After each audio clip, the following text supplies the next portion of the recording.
رب اشرح لي صدري ويسر لي أمري واحلل عقدة من لساني يفقهوا قولي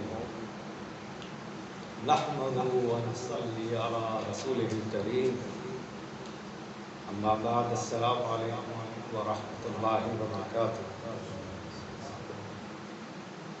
میں آپ سب حضرات کو بزم محبان اردو نظم و نثر کی اس نشست میں خوش آمدید کہتا ہوں۔ آج کی یہ تقریر عظیم فلسفی بے مثال دانشور بے پایا مفکر حسان الہم حکیم الامت ترجمان حقیقت ترجمان اسلام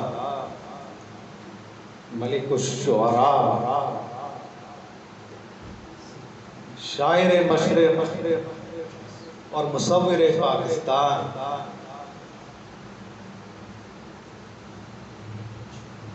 ڈاکٹر سر محمد اقبال رحمۃ اللہ علیہ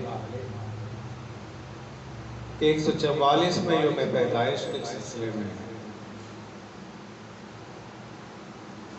منعقد کی جانے والی اس تقریب میں آپ سب لوگ کی آمد کا بہت شکریہ۔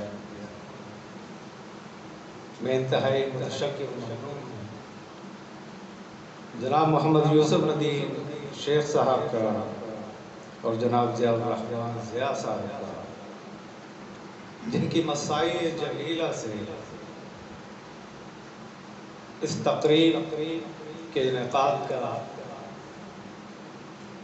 یہ پروگرام ممکن ہوا۔ علامہ اقبال کے حوالے سے کوئی بھی گفتگو سورج کو چراغ دکھانے کے مترادف ہے۔ 9 نومبر 1877 کو آپ سیالکوٹ میں پیدا ہوئے۔ 1893 میں اسکائی مشن اسکول سے میٹرک کیا۔ 1895 میں انٹرمیڈیٹ کر کے گورنمنٹ کالج لاہور سے آپ منسلک ہوئے۔ 1897 میں بی اے اور 1899 میں ایم اے کی ڈگری حاصل کی۔ 1905 میں اعلیٰ تعلیم کے حصول کے لیے انگلستان تشریف لے گئے اور 3 سال وہاں مقیم رہے۔ میونخ یونیورسٹی سے 1907 میں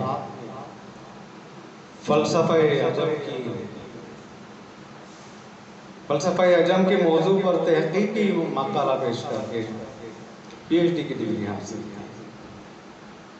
1908 میں بیرسٹری کا امتحان پاس کیا۔ علامہ محمد اقبال کا ایک شعر جو خود ان کی اپنی شخصیت کی ترجمانی کرتا نظر آتا ہے، میں پیش کرنے کی جسارت کر رہا ہوں۔ ہزاروں سال نرگس اپنی بے نوری پہ روتی ہے، بڑی مشکل سے ہوتا ہے چمن میں دید اور میں جناب محمد یوسف ندیم شیخ صاحب سے ملتمس ہوں کہ آج کی اس تقریب کا باقاعدہ آغاز فرمائیں اور نظامت کے فرائض کی انجام دہی سے ہمیں سرفراز فرمائیں۔ جناب محمد ندیم یوسف صاحب۔